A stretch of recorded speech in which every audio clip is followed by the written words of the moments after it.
Hello, my YouTube family, and welcome to another bonus episode of Terror Radio Podcast. If this is your first time joining me, then welcome. This is a podcast dedicated in bringing you the best of horror and thriller, old-time radio broadcasts, as well as original stories. I'm your host, Keith, aka The Radio Show Nerd, and this evening I am featuring two radio plays that were first broadcasted, or I should say that I first broadcasted on one of my original Halloween shows of last year.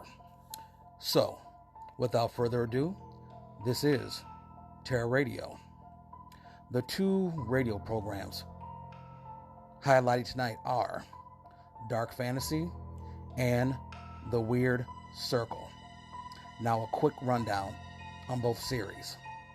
Dark Fantasy was an horror anthology series, and it debuted on November 14th, 1941, and concluded on June 19th, 1942, and ran on NBC. It was created by writer Scott Bishop. Now, I've said this before. Dark Fantasy isn't my favorite. I find it to be somewhat cheesy.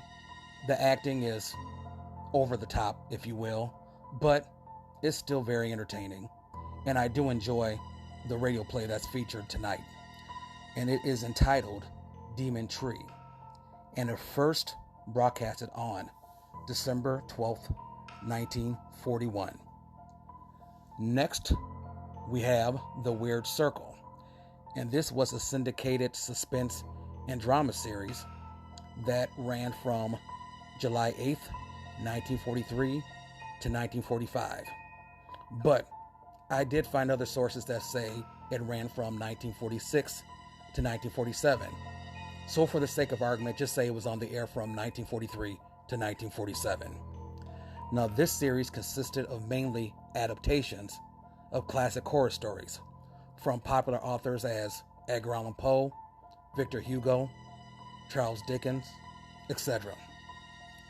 The radio play tonight is entitled The Thing in the Tunnel, and this is an adaptation of the short story by Charles Dickens called The Signal Man, which was first published in 1866. The Thing in the Tunnel first broadcasted on March 4th, 1945. So, you know the drill. Sit back, turn down the lights, and listen to Demon Tree, followed by The Thing in the Tunnel.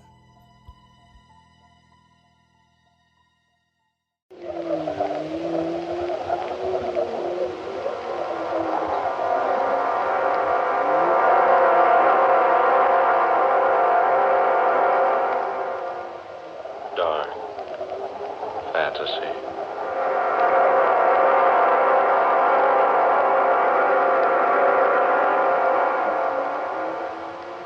I am the spirit of the demon tree.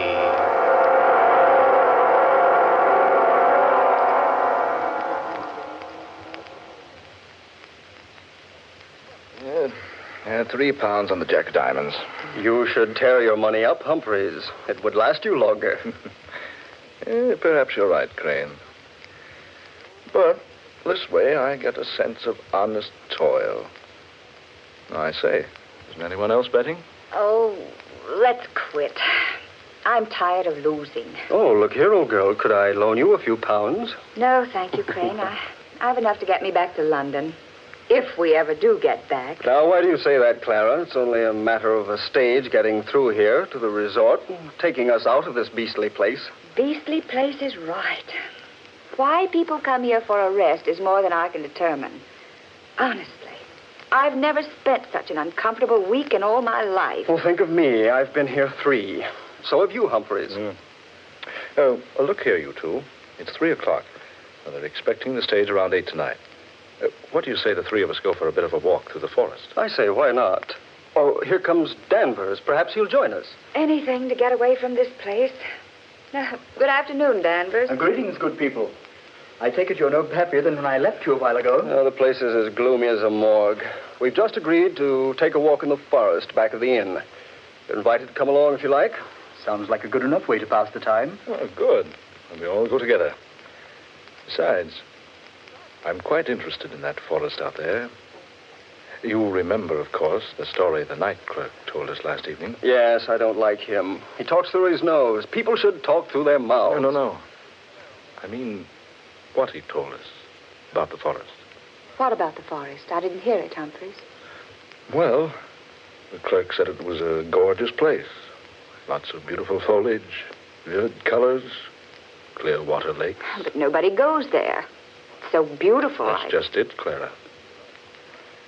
You see, people have gone there and never come back.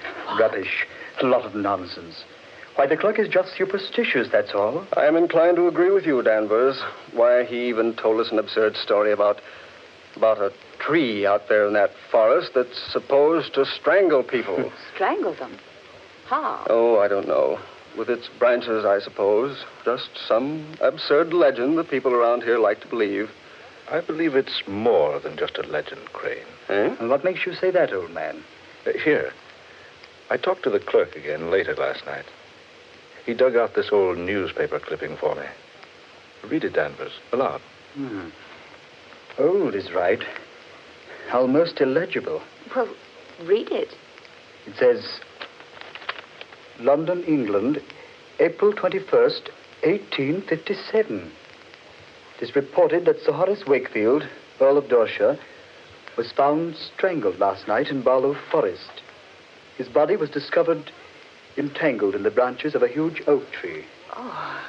Go on. Read the rest of it. Earl's death recalls to mind the weird tale of the witch of Barlow Forest, who is said to have lived in the 16th century. An evil old hag who, upon having a falling out with Sir Thomas Holy Wakefield, cursed him and warned him that any of his descendants who entered Barlow Forest would surely perish. Charming old girl, wasn't she? No. Don't scoff until you've heard the rest of it. Go on, Danvers. She also added that any person or persons with the Wakefield descendant would also die. She is said to have planted an acorn smeared with her own blood. The acorn is supposed to have grown into a towering oak capable of moving about from place to place in Barlow Forest. Sir Horace is the sixth of the Wakefield line to have perished by strangulation in the forest. Thomas Hurley Wakefield. I wonder. You wonder what, Crane? My mother's name was Wakefield. I was just wondering if she was related to Sir Thomas. Oh, of course not, Crane. It's just a story. But an extraordinary story, didn't you say? Well, yes. Wouldn't do very well as a bedtime story, would it? A demon tree. I wonder if we could find it.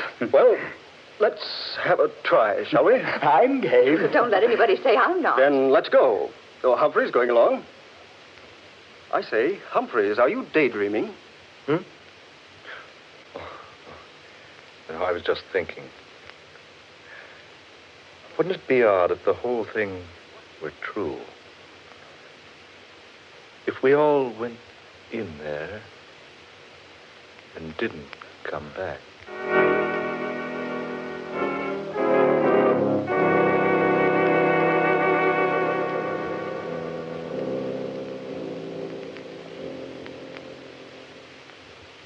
Well, do you gentlemen see any way we can get into that forest? It's as dense as Father Time's beard. Doesn't seem to be an opening anywhere. I think we can get in over here. Oh, all right. Coming, Danvers. There seems to be a footpath over here. Only one along this line of the forest. There, see? Oh, yes, you're right. Come on, I'll lead. We'd better remember the way back. It would be hard to get out of here if we didn't know where this opening is. Don't worry, I'll remember it. I'm good at landmarks. Go ahead, Clara. I'm right behind you. I say, do any of you feel that? Feel what, Danvers? A chill. I feel like it's 20 degrees colder in this place I feel that way, too. So do I. No, it's naturally cooler in the woods where the sun doesn't shine. But not this much cooler. I don't like this place. I'm for going back to the inn. Oh, let's get on ahead a little ways. I say, it is pretty in here. Pretty or not, it gives me the creeps. It isn't the kind of cold caused by climatic changes. What was that, Danvers? I said it's a different kind of cold. It's the kind that creeps up your spine when some evil comes over you. Oh, now, Danvers. You're just letting that newspaper story play on your mind. Wait a minute, eh? Look! That tree there in front of us. It looks like a human giant. Jove! You're right, Danvers. I could swear it moved just a moment ago. It did move. I saw it, too. That's the strangest looking tree I ever saw. Look at that bark. I wonder if... Crane! What's wrong, man? I just touched the bark of that tree and it didn't feel like bark at all. What? No, it felt like human skin. Here, let me feel it. By heaven, it's true. It does feel like skin. Warm and smooth and soft. Yes. It feels that way to me, too. Here, Humphreys, you touch it. No, thanks. Go ahead, Humphreys. Feel it. I have no desire to. You see, I'm sure you're right. What's that? I feel that this is the demon tree of Barlow Forest. Humphreys. I think we've seen enough of this place, haven't we? Let's get back to the inn. Yes, let's. All right, come on. I say, wait a minute. Have you noticed how dark it is? All of a sudden. The sun's behind a cloud, probably. It's impossible to see the sky through this foliage. It is darker. I can hardly see where I'm walking. Are you quite sure this is the right way? I don't remember this clearing. I don't either. Wait a minute. By heaven, this isn't the way. Must be. We're on the path, aren't we? No. No, I don't think we are. It's so dark. Do any of you have a flash? I certainly don't remember this clearing. I think... What was that? What was what, Crane? You'll think this is foolish, but I swear I felt the branch of a tree brush across my face and shoulder. That's impossible. There's not a tree within 50 feet of us. But I felt it, I tell you. It rustled like a branch covered with leaves, and yet it felt warm and soft, like human flesh. Crane, are you sure? Yes, look, we're lost here. It's dark as night, right in the middle of the afternoon. And we've lost the path and that tree. Easy, Crane. Keep your head, man. I'm getting out of here. I'm not going to stay here and be murdered. Crane! Stay with us. No. I'm going to find the path and get out of here. Crane, stay here. We'll find a way back. I don't want to stay here and die. I want to get away from this place. Crane! Don't be a fool! Crane!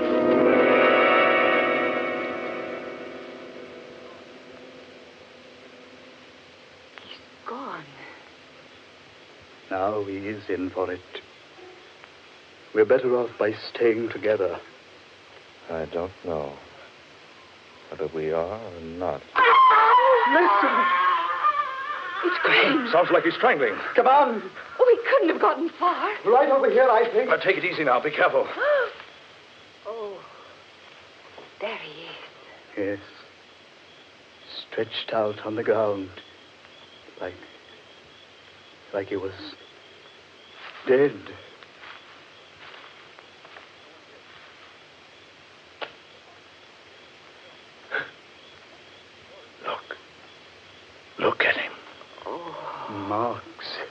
on his throat, like hands would make. That wasn't done by hands. See? Stains on his skin. Green stains. Thomas Wakefield Crane. Oh, what a horrible way for him to die. Clara, that tree. This is where we first saw it. Now it's gone. Humphreys, you're right. This is where it was. I'm sure of it. Then what's happened to it? The important question is, what are we going to do with Crane? We'll have to leave him here till we can find a way out of this place. Poor Crane. It happened so quickly. One minute he was with us, and the next... We warned him not to leave us. Now, the three of us had better stay close together. Oh, yes, for heaven's sakes, let's not get separated. And do come on. There's nothing we can do for Crane now. We've got to find our way out of here. It just doesn't seem right, leaving him there. It's all we can do. Come on. How do we know which way to go? We don't. All we can do is keep moving and hope to find the path again. Oh, it's horrible. Wandering about like this, like nothing but a group of marionettes. Controlled by what strange puppeteer? What's that, Humphreys? I said, controlled by what strange puppeteer? Humphreys, surely you don't think we've been purposely led into this? Who can say? Oh, now, Humphreys. Crane went off the deep end. We've got to keep our heads. We found a way in. Surely we'll find a way out. Yes. Yes, we did find a way in. But what about the chill? The darkness? There's some explanation. Perhaps a storm is coming up. Yes, that could be it. Couldn't it? Storms don't rise that quickly in this part of the country. And the darkness. It came down on this forest like a shroud. Yes. Came so quickly. Reminded me of how a corpse must feel in his coffin when the lid is put over him. Look here, Humphreys. I'm about fed up with that sort of talk. Only a fool refuses to face the facts, Danvers. You know this isn't any ordinary situation we're in. The chill of winter in the summertime. Darkness in mid-afternoon. And a tree that strangles. It was probably just an accident, Crane's death. Why don't you stop trying to tell yourself that the tree was only an imaginary thing? We all know that it's real. Humphreys. And as alive as any of us. The bark did feel like human flesh. Danvers. Humphreys. Look. What is it? A glow of light there ahead of us. It's the tree. There. Now, what do you think, Danvers? Look. It's the tree moving along in a glow of phosphorescent light. Good heavens. It's the same tree. It looks like a human giant. It was nowhere near here. It was back there. Do you two see what the tree is carrying? It's carrying Crane.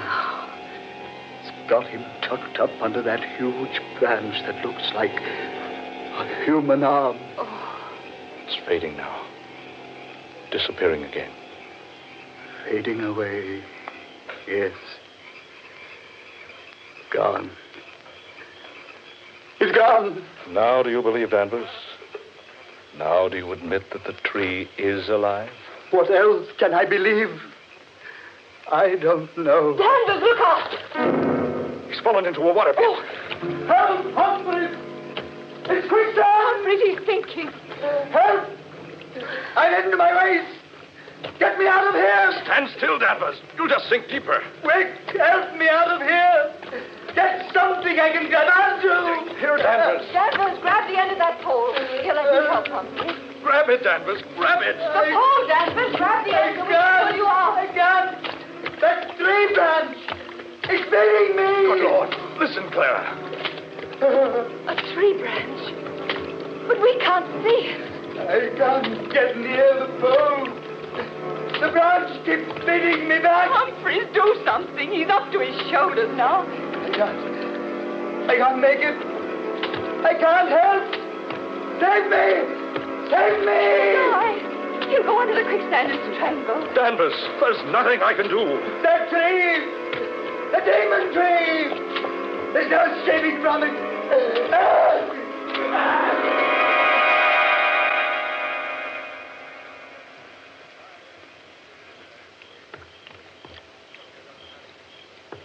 He's gone. Poor devil. Didn't have a chance. Humphreys, we've got to get out of here. We're all doomed. It's the Wakefield curse. Clara, stop it. It is the curse. We're helpless. There's nothing we can do to save ourselves. Clara, stop it. Humphreys. Now, we can't give up. We've got to find a way out of this place. Follow me. Be careful where you step. Whatever happens, keep your head, Clara, for heaven's sake.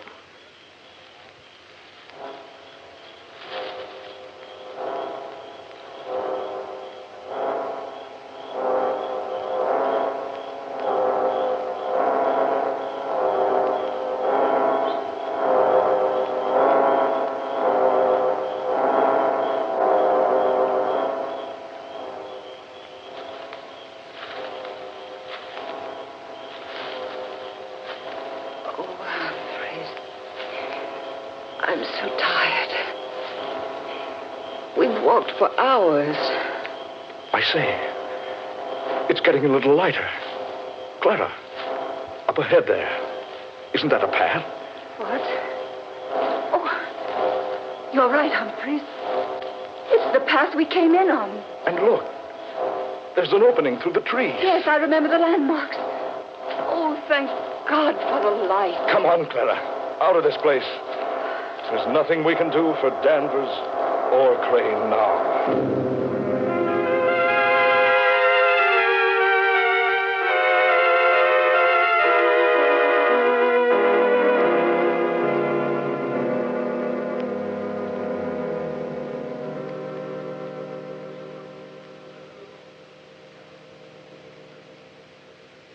Clara. Yes. I wonder if you feel as I do. I thought we'd be safe back here in the hotel. I don't know how to describe it, but I have a feeling that this whole business isn't over yet. I know. I've had the same feeling. A feeling that we're not finished with the demon tree. Or that it's not finished with us. Yes, exactly.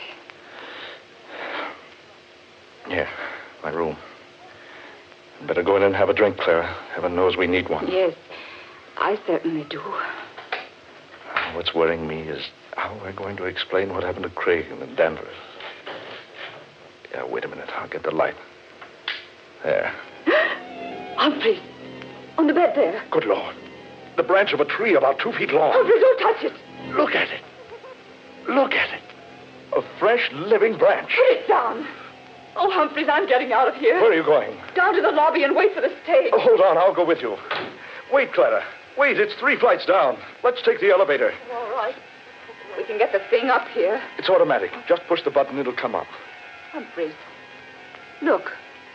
Someone left the steel gate open. I say, that's dangerous. It certainly is. Humphreys, that branch is pushing. Drop it. Humphreys!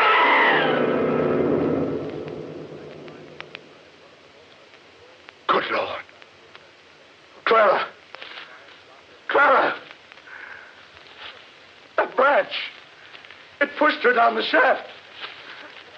It's after me. Get away. Get away. Help me. Help me, somebody. The tree. The demon tree. It's choking me.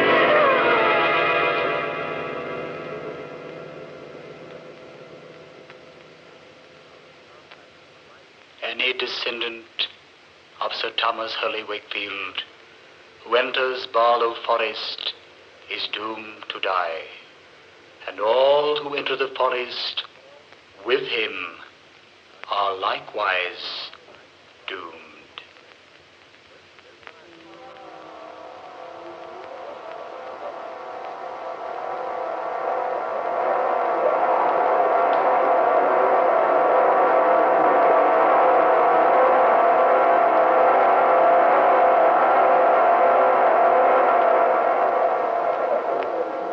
Dark fantasy.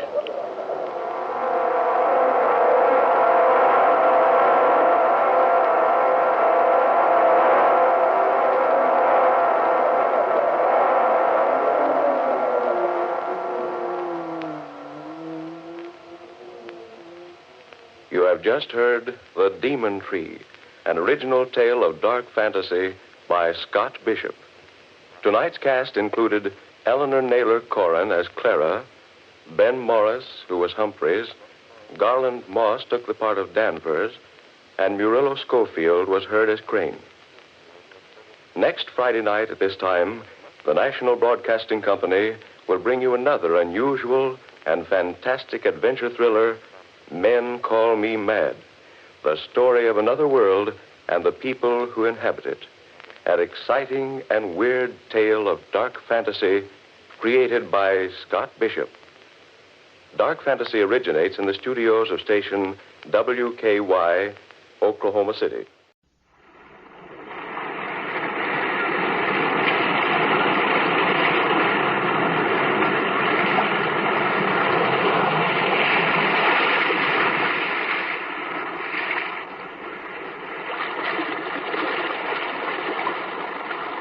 The weird circle. In this cave by the restless sea, we are met to call from out of the past stories, strange and weird.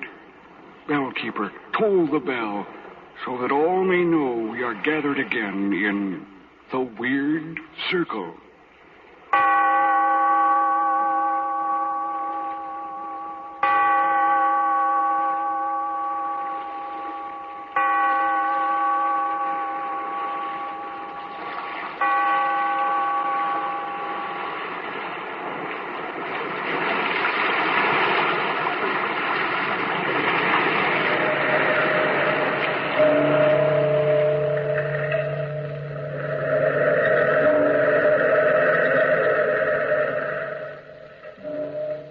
Out of the past, phantoms of a world gone by speak again their immortal tale. The Thing in the Tunnel.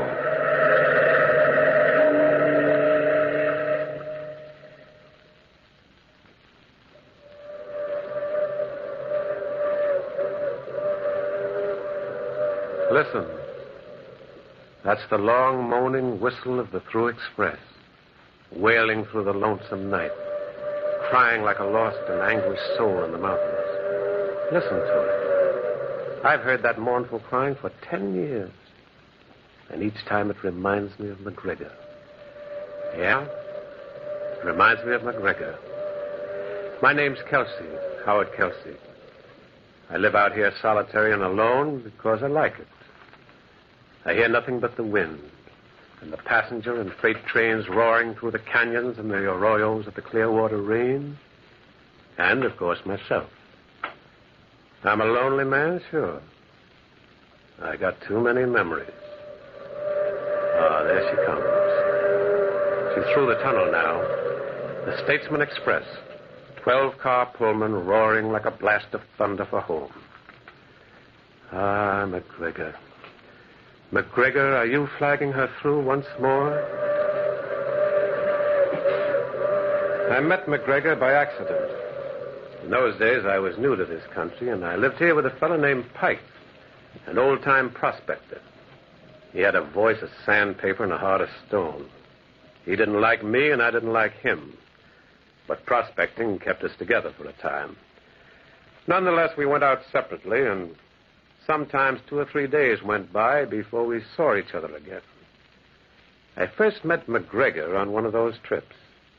I'd come through some valley in the Clearwater Range, and just as day was beginning to fall, I found myself on top of a steep embankment. overlooking a gleaming set of rails.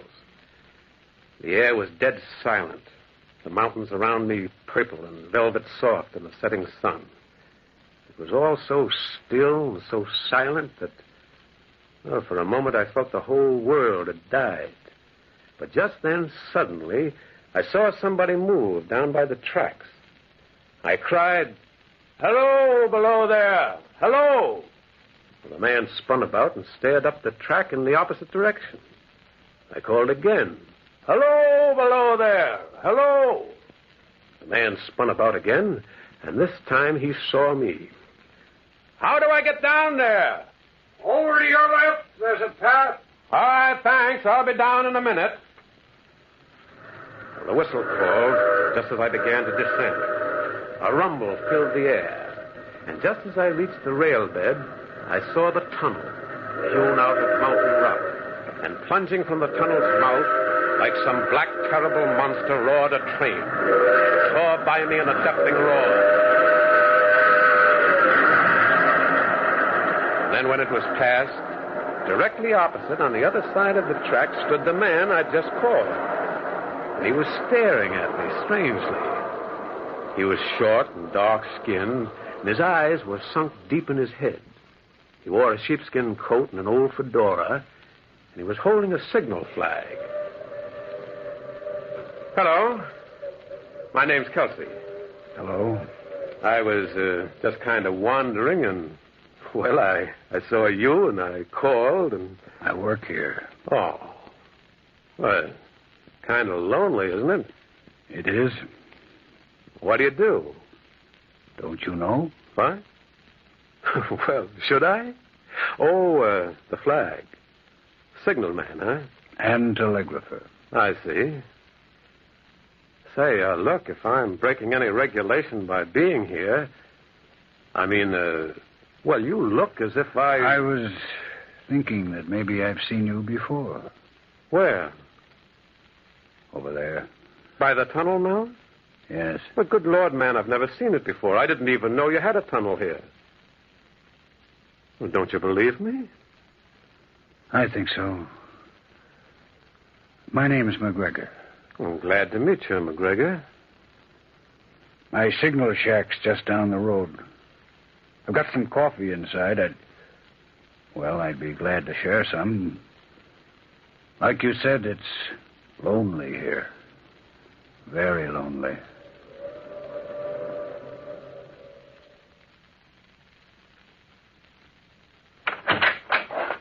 You see, coffee's ready. Well, can I help? Get cups or something? No, I'll get them. Tell me, why did you shout what you did when you were on the embankment? What did I shout? Hello, below there. Hello. Those were the exact words. Well, I don't know why I shouted them especially. Are you sure? You had no reason? I mean, did you feel that somebody or something was making you shout just those words? No. What makes you think that something did? They might have. Who might have? Say, look, are you all right, McGregor? I'm all right, fine. It's just... Just what? Look, listen to me. Don't think I'm crazy. You mustn't... Well, why should I think it? It's just... Well, when you see something, it's there, isn't it? I mean, it's real when you can see it and hear it. It's not a dream or a nightmare when you can see it there night after night. It's real, isn't it? Isn't it? What in the world are you talking about? Put that coffee down. Over here. You'll spill it.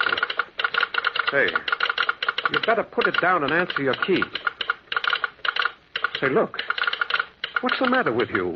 What are you staring at that telegraph key like that? Stop it. Stop it. Stop it. Stop it. Leave me alone. Let me out. Let me out. McGregor! Well, I stood there in the little shack, dumbfounded. And by the time I roused myself out of it, McGregor was coming back. He came into this shack, and his face was haggard, and his eyes strained, wide, and unseeing. He shut the door. It's gone. What's gone? What are you talking about, McGregor? Are you sick or something? It was there. I saw it. Why does it come back? Why? Now, look, sit down, man. Calm yourself. You're not yourself. You'd better answer your telegram. I can't. There's no one to answer. It's him that's doing it. But who is him? Can't you understand it? It's a warning. An accident signal. And he's sending it. He's sending Now, listen to me. This can't go on. Stands there night after night in the tunnel's mouth, and he shouts frantically, "Hello, below there! Hello! Look out! Clear the track! Clear the track!" Been going on for a week now, standing there and shouting in such an agony. It's the wind you've been hearing, man. It's not the wind, it's him. Him. He's outside now in the tunnel mouth. You've been dreaming things. Then look for yourself. Look for yourself. I will. Well, I walked up the tracks toward the tunnel. And then I saw it. I stopped dead. And I stared. And there, standing in the tunnel's mouth, wrapped in an eerie radiance, stood a figure. I could see him clearly. One hand waving frantically, and the other hiding his face. And I could hear his voice, like something out of the tomb, pleading. "Hello, below there. Hello. Look out. Look out. Clear the track. Clear the track." And again that train whistle moaned amongst the hills. And all the time I watched him, he stood there waving, dressed in what seemed to be a short coat and a beaver hat. "Look out. Clear the track. Clear the track."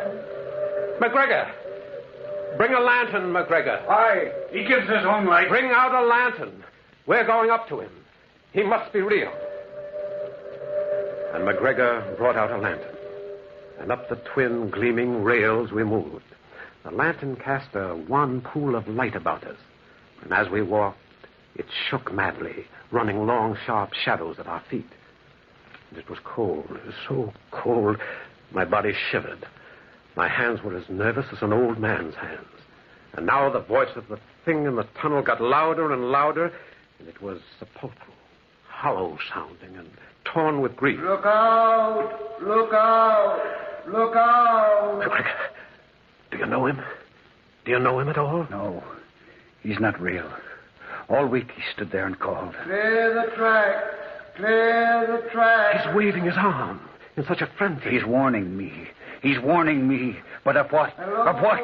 below there. Hello." When we are close to him, seize him. Yes. Seize him. I'll seize him. Stop it, McGregor. Do you hear me? Stop. Yes, I'll stop. Pull yourself together, man. We'll be near him in a few moments. I'll try. That whistle. Where's that whistle from? No train's due now. McGregor. What? Are you ready? Yes. "Look out below there. Look out. Clear the tracks. Clear the tracks." Now. I've got it. What? He's gone. It's gone, Kelsey. Down the tunnel, quick. Yes. Vanished under my hands. Like a puff, he disappeared. Come on, McGregor. In the tunnel. Come on. Look sharp, McGregor. He must be in here. He couldn't disappear like that. The dead can. The dead can. Stop it, McGregor. Now look about. Do you see anything? You won't find him. You won't. He's not real. You won't find him. You won't. He's dead. He's a ghost, a specter, a vision of death. He's the dead trying to warn me. But of what? Tell me of what? Of what? Of what? And we did not find the thing in the tunnel. After a while, we went back to the signal shack. McGregor, I said. Yes. How long have you worked here? Some 6 months. Why? What brought you to this? I needed a job, and there was one here. The other signalman before me was killed. Killed? Yes, a train caught him. Captain Beaver, that was his name. What?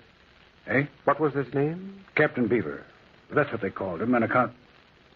What's the matter? Didn't you notice, McGregor? Notice what? His hat. The thing's hat. What about... Kelsey? Yes, McGregor. It was a beaver hat. A beaver. He's there again. I'm going outside. Wait, the lantern. I want to see. "Hello, below there. Hello. Clear the track. Clear the track. Look, McGregor. Look, his hat. It is, Beaver. I never noticed. Look out. Look out. Then it's him. The other signalman come back from the dead. But why? Why? What's he trying to warn me of? Tell me, Kelsey. Tell me. What is the dead trying to say?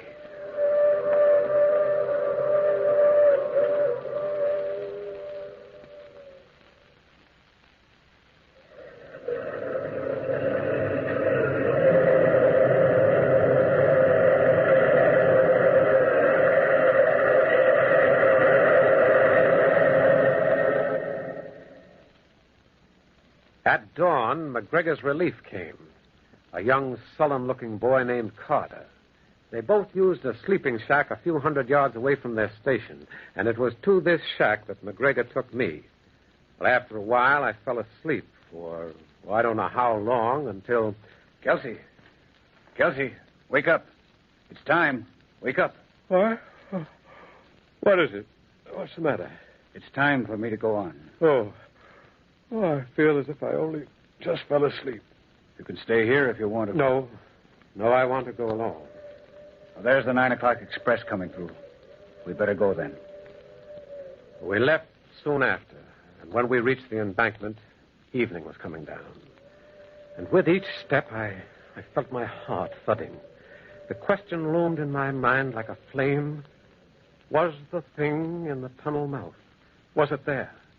The evening express screamed again through the hills, and its pitch suddenly seemed lifted to a tense agony. And when we reached the tracks, my eyes were strained with staring. Well, we went up to the shack. Inside, we asked Carter if anything had happened while he was on. Nope, he said, as dull as ever. He shook himself into a heavy Mackinaw and said so long and walked out. We heard his footsteps fading.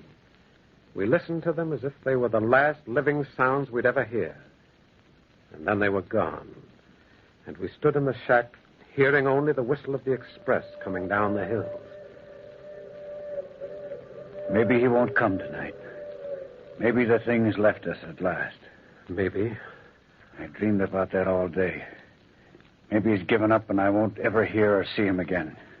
Even though you think it's trying to warn you or something? Of what? Of what? What's there to be warned of for a whole week? Maybe it's all a lark, a joke. A dead man's joke. Take it easy, McGregor. Tell me, Kelsey, please tell me. Am I going crazy? Maybe I'm seeing and hearing all this in my own brain. I can't tell anymore. I can't. I'm so tired. It would be pleasant to escape, to forget. If I am going crazy... McGregor, stop it. If you're mad, then so am I. I've seen the thing. Then what does it want? What does it want? There. There, it's him. It's him again. He's outside. He's come back. McGregor! I raced out after him. He was standing there between the glistening rails. And in the tunnel mouth, wrapped in its unearthly radiance, stood the thing, waving and calling. Clear the tracks. Clear the tracks. And then I became aware of the faint rumble of a train. The express. McGregor, get off the tracks! Get off the tracks! Clear the tracks. Clear the tracks. I seized McGregor and I pulled him off. And it was just in time. Like an incredible, fiery-eyed monster, the express engine roared out of the tunnel mouth.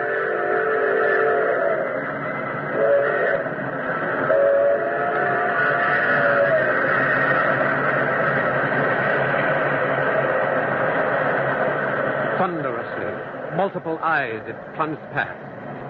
And then, unbelievably, it happened. I saw the rear cars as if they were toys suddenly flung, hurtling off the tracks.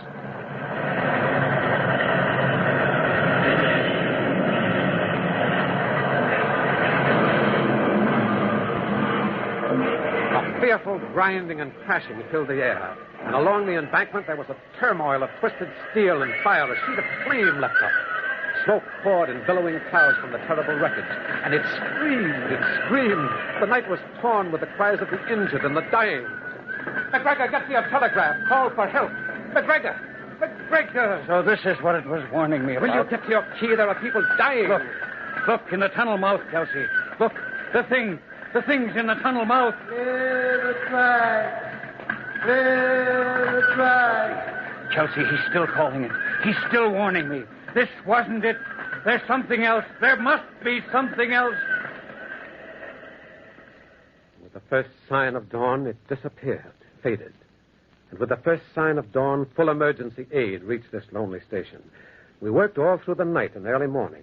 And it wasn't until mid-afternoon that McGregor and I parted company, he to his shack and I to mine. We promised to meet again soon, but it was some 4 days before I saw McGregor again. One morning, I heard some rapping on my door. Come in. McGregor. Hello, Kelsey. Come in. Shut the door. He's moved, Kelsey. Moved? The thing. He's moved. He's no longer in the tunnel mouth? No. It's left it. Good. Is it? Well, isn't it? The thing's not in the tunnel mouth anymore. It's gone. Isn't that? It's not gone, Kelsey. What do you mean? 2 nights ago, it moved. I don't understand, McGregor. I don't understand it myself, Kelsey. But 2 nights ago, it wasn't in the tunnel mouth. It appeared further down the tracks. You mean? I mean it appeared closer to me. And it waved and called to me from its new position. Last night, it appeared even nearer in another position. But why? Can't you understand why? It's frantic, Kelsey. Frantic. It can't get me to understand what it wants to warn me of from the tunnel mouth, so it's coming closer. Maybe its time is running out, getting shorter. Shorter. Well, maybe it was only an illusion. Is the thing itself an illusion? No. I tell you, it's trying to reach me to tell me something, Kelsey. You mustn't go back. That's just it. I mustn't stay away. I mustn't. You've got to stay away. Can't you see? Maybe what it wants to tell me will ease it. Maybe it's an anguished, damned soul, and I can free it. I don't know.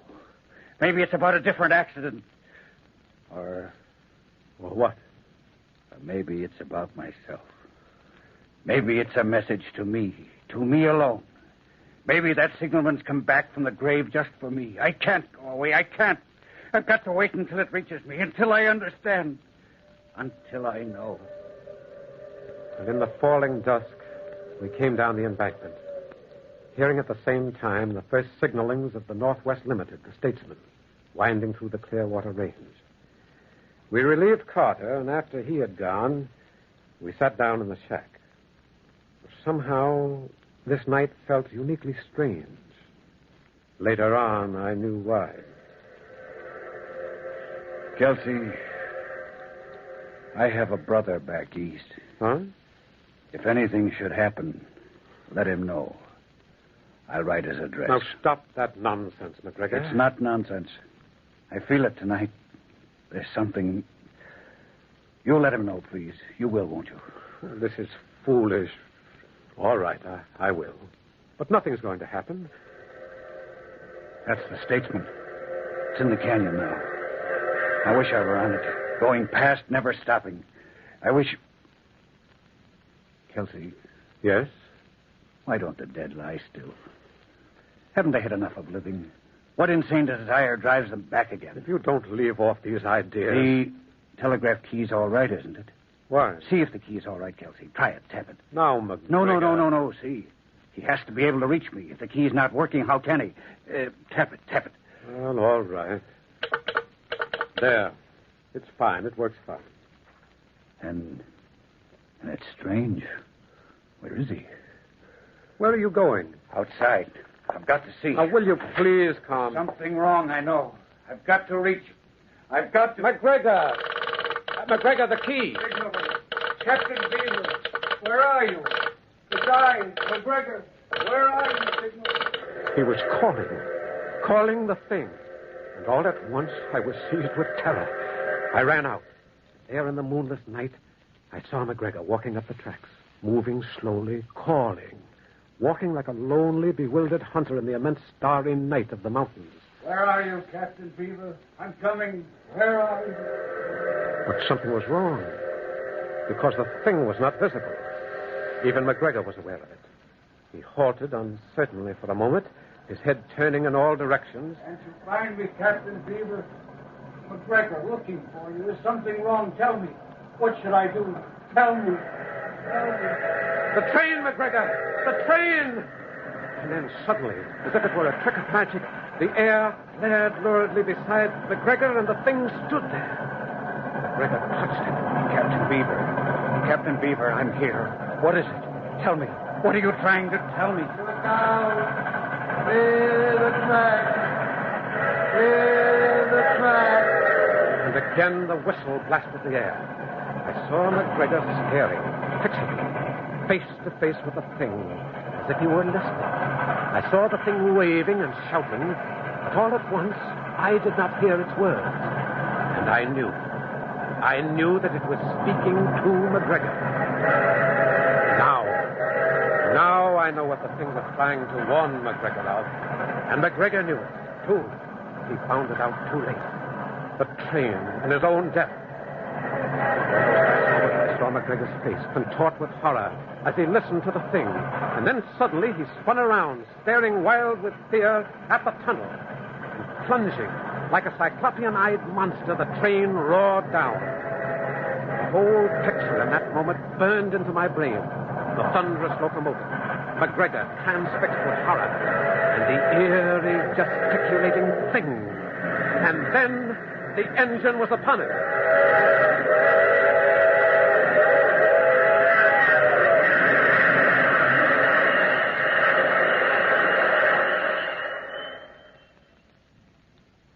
They stopped the train a few hundred yards below the accident. But there was nothing much to find, and less to recognize. I stood unmoving for a while. This was what the thing had tried to warn McGregor of. This. His own death. The kind of accident that had occurred to the thing itself once upon a time. I remember still the last time I saw it. It stood where the train had struck McGregor down, wrapped in its own radiance, holding its bowed head in its hand as if weeping, grieving that its warning had so tragically failed. Ah, listen to it. Listen to it. Forlorn and sad.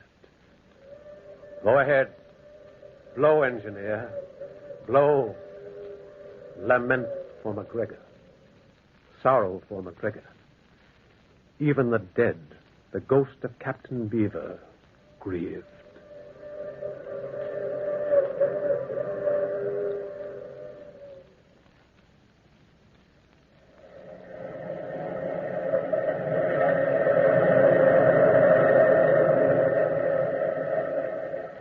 From the time-worn pages of the past, we have brought you the story, The Thing in the Tunnel. Bellkeeper, toll the bell.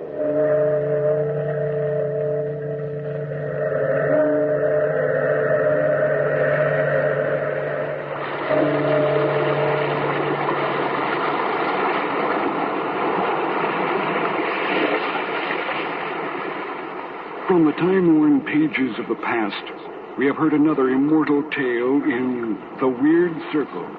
Bellkeeper, toll the bell.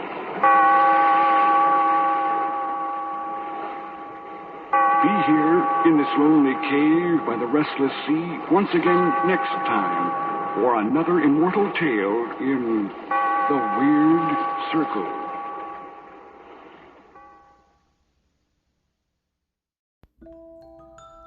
That's the show for tonight.